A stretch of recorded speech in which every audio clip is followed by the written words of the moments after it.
emisiune susținută de Roof Architecture.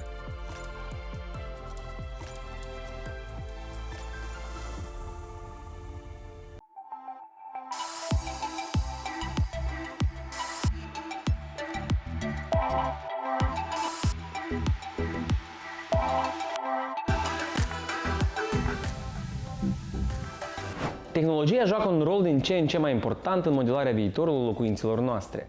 De la proiectarea inițială până la construcția finală, inovațiile tehnologice transformă modul în care casele sunt construite, oferind eficiență, sustenabilitate și confort sporit.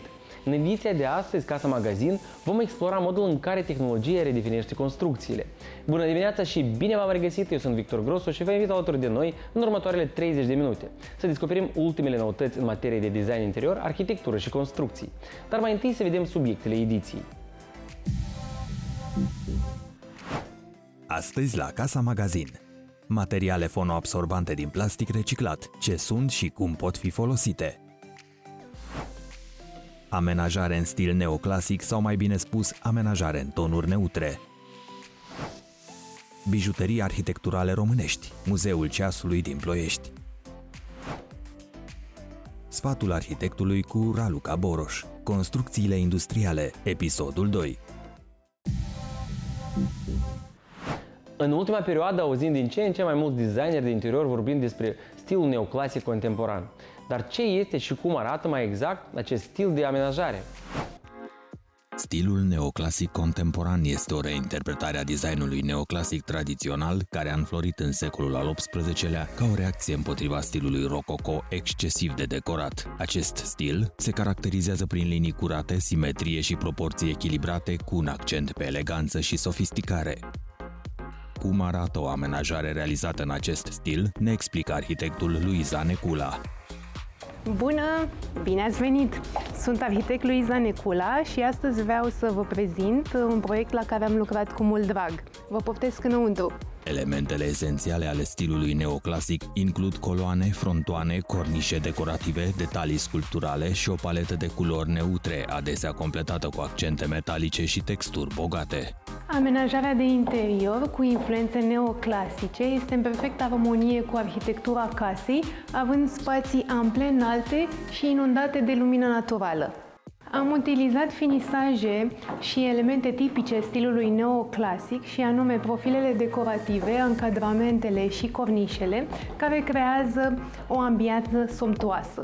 În varianta contemporană, stilul neoclasic combină aceste elemente tradiționale cu influențele prezentului, rezultând un aspect atemporal, dar actual. Mobilierul este adesea simplificat, iar materialele ca sticla, metalul și betonul sunt integrate pentru a adăuga un plus de rafinament și lux. Proiectul pune în valoare spațialitatea și funcționalitatea într-o abordare neoclasică cu accente luxury. Parterul casei este gândit ca o zonă de zi deschisă, care combină bucătăria, zona de dining și living room-ul, creând un spațiu fluid și aerisit perfect pentru socializare și relaxare. Zona de dining este amplasată strategic între bucătărie și living room, facilitând accesul și fluxul de oameni. Aici a fost amplasată o masă de dining mare cu un blat din ceramică și scaune tapizate elegant. Zona de zi este formată din zona de living și dining, accentul căzând asupra nucleului casei și anume șemineul. Bucătăria este proiectată în stilul neoclasic contemporan, cu dulapuri elegante, uși profilate și detalii decorative subtile. Electrocasnicele sunt încorporate pentru a menține o linie curată și minimalistă. Mobilierul bucătăriei are fronturile frezate și este realizat într-o nuanță caldă, având un design simplu, dar totodată rafinat, cu accente luxury. Zona de noapte, situată la etaj, este compusă din 4 dormitoare și păstrează aceeași linie neoclasic contemporană. Amenajarea celor 4 dormitoare păstrează paleta de culori pastelate și jocul elegant de încadramente și cornișe. Dacă nu știați, stilul neoclasic este definit de linii curate și simetrie. Designul interior se bazează pe proporții echilibrate, creând un sentiment de ordine și armonie. Culorile predominante sunt albul, bejul, griul și alte tonuri neutre, completate de accente metalice și culori regale, iar elementele sculpturale, precum cornișele decorative și profilele ușilor și al dulapurilor, aduc un plus de rafinament. Acest stil necesită o atenție deosebită la detalii și un echilibru între tradițional și contemporan.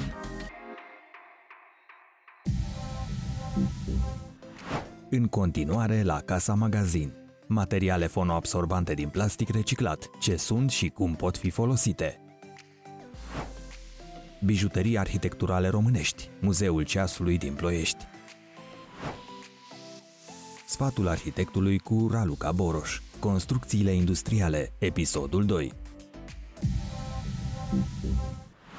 Domeniul construcțiilor este variat, la fel ca și natura activităților realizate.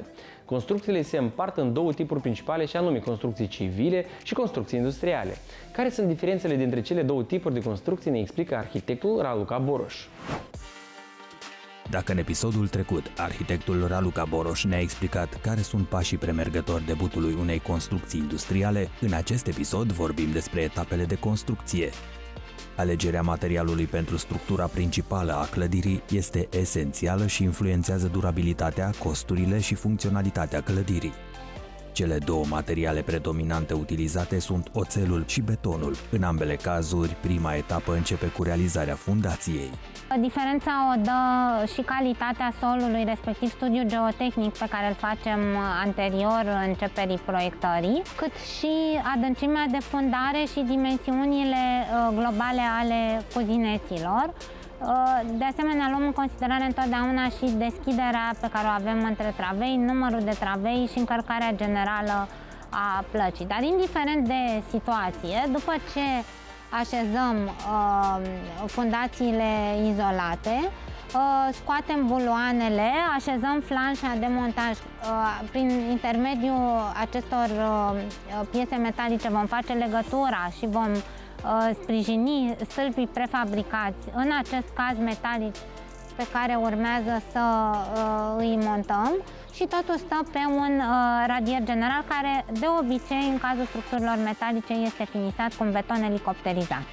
În prezent, construcțiile industriale pe structură metalică au devenit o soluție preferată pentru mai multe industrii datorită avantajelor multiple pe care le oferă. Printre acestea se numără costurile reduse de construcție și întreținere, rapiditatea execuției, flexibilitatea designului și durabilitatea. Pașii pentru construirea unei hale sunt următorii. Începem cu decopertarea stratului vegetal, foarte importantă este pregătirea terenului, apoi cu ajutorul colegilor topometriști se trasează principalele axe ale construcțiilor. În general, pentru eficientizarea costurilor, inginerii de structură optează pentru fundație de tip ploturi, fundații izolate, care necesită cantitate mică de beton și respectiv de armătură. Apoi grinzile de fundare, se realizează săpătura infrastructurii, turnarea betonului și realizarea cadrului de infrastructură, respectiv ploturi și grinzi de fundare. Aceste structuri sunt ideale pentru diverse utilizări, de la depozitare și producție până la centre logistice și comerciale. În plus, pot fi ușor adaptate și extinse. După uscarea plăcii de beton, elementele prefabricate din oțel sunt aduse pe șantier și ansamblate pentru a forma cadrul principal al halei. În timpul acesta sunt prefabricate piesele metalice care ne sunt livrate de la fabrică exact de tip Lego. Asta înseamnă că ele vin la dimensiunea exactă de care avem nevoie. Apoi, cu ajutorul unor macarale, ele se montează după planurile structurale și se închid în montaj uscat. În timpul ăsta completăm cu contravântuirile, care sunt acele diagonale extrem de utile la seism și care contrabalansează greutatea unei construcții. După montarea structurii metalice urmează instalarea pereților și a acoperișului. Panourile pentru pereți și acoperiș pot fi din oțel, aluminiu sau materiale compozite și sunt montate pe cadrul structural. Nu în ultimul rând, vine închiderea cutiei, ea se face după un plan bine stabilit, pentru că, în general, optăm pentru sistematizarea bucăților de panou sandwich pentru a fi la dimensiuni egale, a avea pierderi minime și a eficientiza costurile construcției. Un aspect esențial în proiectarea și construcția clădirilor industriale este reprezentat de deschiderile structurilor metalice. Aceste deschideri influențează semnificativ atât costurile de construcție, cât și funcționalitatea spațiului. În episodul următor vom vorbi despre diferențele dintre construcțiile industriale pe structură de beton și cele pe structură metalică ușoară.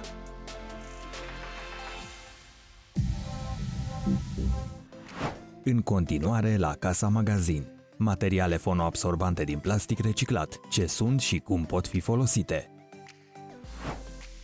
Bijuterii arhitecturale românești, Muzeul Ceasului din Ploiești.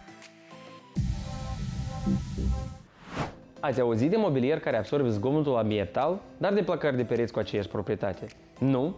Ei bine, dacă nu ați auzit de așa ceva, vă recomand să vă uitați la materialul următor, poate vă trebuie și dumneavoastră o soluție de acest fel. Tehnologia ne permite în prezent să transformăm modul în care proiectăm și construim spațiile interioare într-un mod sustenabil. Materialele fonoabsorbante reciclate și reciclabile au devenit tot mai populare datorită beneficiilor pe care le aduc atât pentru calitatea acustică a spațiilor interioare, cât și pentru protecția mediului. Acestea reprezintă o soluție eficientă și ecologică, rezultată din evoluția tehnologică și preoccuparea tot mai mare pentru sustenabilitate și sănătatea umană. Quindi i prodotti che vediamo esposti nello stand sono pannelli fonoassorbenti che hanno la duplice funzionalità, quindi sia tecnica di assorbire la riverberazione, quindi creare un corretto ambiente acustico, sia la funzione estetica decorativa, quindi di abbellire l'ambiente. Sono dei prodotti che nelle mani dell'interior design di chi progetta gli spazi rappresentano effettivamente una soluzione assolutamente utile, proprio perché decorano e allo stesso tempo creano un ambiente acustico ottimale. Materia primă din care sunt realizate provine din sticlele de plastic reciclat. Acest lucru le conferă o dublă valență. Sunt atât reciclate cât și reciclabile, aspect extrem de important pentru mediul înconjurător. Intanto la materia prima deriva dal PET riciclato, quindi è una materia riciclata e riciclabile. Questo è sicuramente molto importante perché sono prodotti che fanno bene all'ambiente e poi hanno tutte le certificazioni necessarie per essere posizionati all'interno degli ambienti pubblici. Quindi parliamo di certificazione di reazione al fuoco, ma anche certificazione sull'assenza di sostanze volatili. Significa che non disperdono polveri e che non hanno elementi nocivi alla nostra salute. Si possono esporre tranquillamente negli asili, nelle scuole, l'abbiamo già visto, anche nelle case, senza creare nessun tipo di problema, insomma. Un aspect crucial al utilizării acestor produse fonoabsorbante este studiul acustic preliminar realizat înainte de vânzare. Acest test măsoară capacitatea materialelor de a absorbi sunetele și de a reduce ecoul și reverberațiile. Performanța acustică este evaluată în diferite condiții și medii pentru a asigura eficiența materialelor în diverse aplicații. În plus, sunt testate pentru a verifica rezistența lor în timp, inclusiv rezistența la uzură, umiditate și alți factori de mediu. È importante segnalare che c'è sempre uno studio acustico che noi facciamo prima della vendita, perché poi chiaramente in uno studio di registrazione, ad esempio, i limiti, i parametri sono molto stringenti. Quindi noi facciamo una relazione acustica tecnica in cui diciamo, in base a quella che è la prestazione che si richiede in quell'ambiente, quanto materiale fonoassorbente deve essere inserito e dove deve essere posizionato. Quindi sicuramente alcuni ambienti richiedono poi un'attenzione tecnica molto più alta rispetto ad altri. Extrem de versatile, acestea pot fi integrate sub diverse forme, ca de exemplu pentru placarea pereților și a tavanelor, ca panouri decorative, corpuri de iluminat și chiar obiecte de mobilier.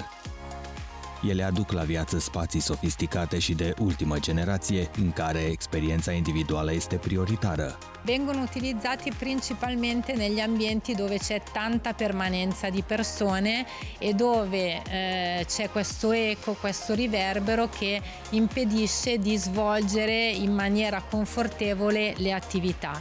Per cui pensiamo a una palestra dove c'è tanta gente piuttosto che a un ristorante dove andiamo a cenare la sera. Il fatto di avere il rumore di sottofondo ci impedisce di godere di quel momento piuttosto che ad esempio in una scuola di svolgere l'attività in una certa maniera. Un'aula rumorosa è negativa sia per chi insegna che per chi apprende. Zgomotul reduce concentrarea, creează stres și scade productivitatea. Tocmai de aceea materialele fonoabsorbante sunt ideale pentru birouri sau spații de lucru aglomerate. Prin utilizarea lor, acestea corectează fiecare spațiu, creând climatul acustic potrivit pentru orice activitate profesională. Opțiunea de a alege între aplicații pe pereți, panouri suspendate și tavan face posibilă crearea de elemente de mobilier care se potrivesc arhitecturii oricărei încăperi și delimitează vizual spațiile dedicate activităților speciale. Quindi questi pannelli hanno proprio la funzione di assorbire il suono, assorbire il rumore e permettere un corretto svolgimento delle attività all'interno dell'ambiente.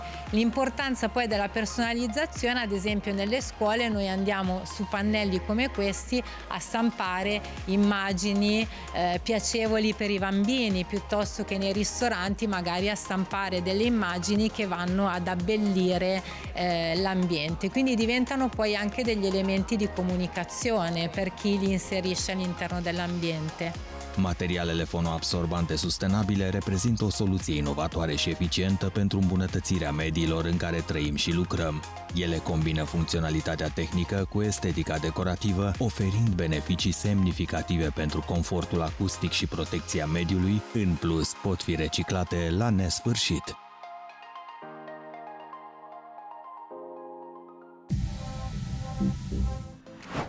Rămâi cu noi! Revenim imediat după pauză. Bijuterii arhitecturale românești. Muzeul Ceasului din Ploiești.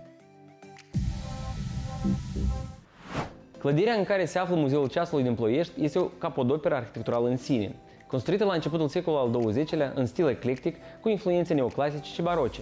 Clădirea oferă vizitatorului o incursiune fascinantă în istoria măsurării timpului, prezentând o colecție impresionantă de ceasuri care ilustrează evoluția acestui artefact de-a lungul secolilor. Reluăm seria bijuteriilor arhitecturale naționale, iar astăzi vă prezentăm povestea Muzeului Ceasului Nicolae Simache din Ploiești, unic în rețeaua muzeală din România. Clădirea în care funcționează Muzeul Ceasului din 1971 este un monument de arhitectură din secolul al XIX-lea, anul 1890, care a aparținut magistratului și politicianului Luca Elefterescu. Casa din spatele meu este una dintre cele mai interesante clădiri de patrimoniu din Ploiești, atât datorită stilului său, cât și pentru trecutul său foarte palpitant și zbuciumat, am putea spune. Odată pentru că este una dintre puținele construcții în stil neogotic din Ploiești, care au supraviețuit până în zilele noastre. Nu știm nici arhitectul și nu știm nici data exactă a construcției, din păcate. Orașul acesta are nenorocul de a-și fi pierdut o bună parte din documentele de arhivă.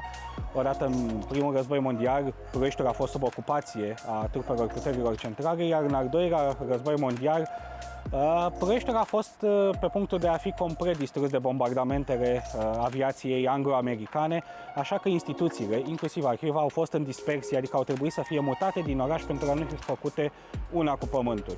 Povestea ei începe undeva probabil la sfârșit de secol XIX, atunci când Luca Elefterescu, avocat de profesie, dar care a practicat foarte puțin această meserie, a decis să-și construiască o reședință pe măsura statutului său. Era șeful conservatorilor prahoveni și totodată prefect al județului Prahova în 4 mandate diferite. Deși numele arhitectului care a creat această clădire s-a pierdut în istorie, casa păstrează în linii generale arhitectura și decorația originală în stil romantic, inițialele primului proprietar regăsindu-se și azi încadrate într-o splendidă feronerie a ușilor de la intrare. Arhitectura clădirii este una de inspirație neogotică, fiind una dintre puținele imobile de acest fel din oraș.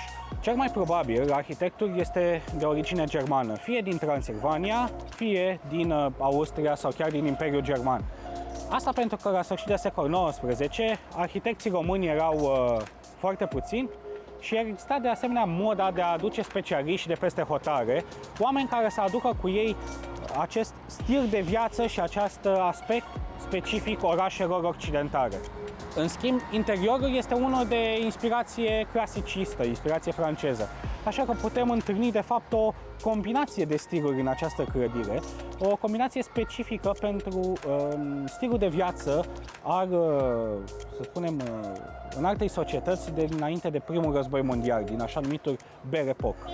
Peste 4.000 de piese, de la cadrane solare, clepsidre, nisiparnițe, ceasuri de mobilier, de șemineu, de perete, de buzunar și de călătorie, fac parte din zestrea Muzeului Ceasului, unic în rețeaua muzeală din România prin tematica expusă. Deși istoria clădirii este la fel de tumultoasă ca istoria națională, aceasta a supraviețuit celor 2 războaie mondiale, a fost ocupată de naziști, iar în 1971 a devenit Muzeul Ceasului.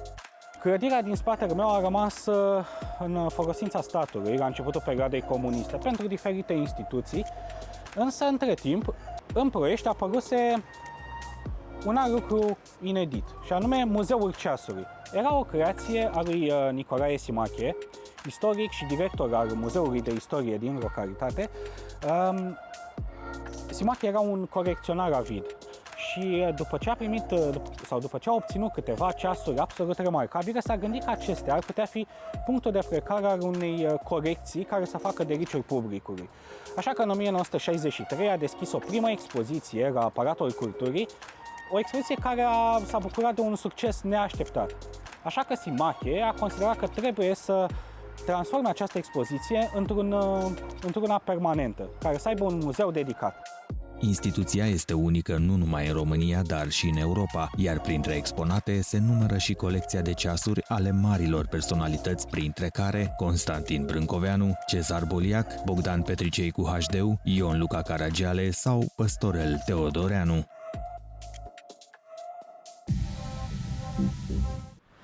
Am ajuns la finalul acestei ediții, noi ne revedem la aceeași oră săptămâna viitoare, când venim cu multe subiecte exclusive, arhitecți și designeri internaționali, dar și cu proiecte și informații inedite. Vă mulțumesc că ați fost alături de mine și vă invit să ne urmăriți platformele de social media și site-ul casamagazin.ro. Pe mine mă găsiți pe conturile de social media Victor Grosu și pe YouTube. Follow and subscribe!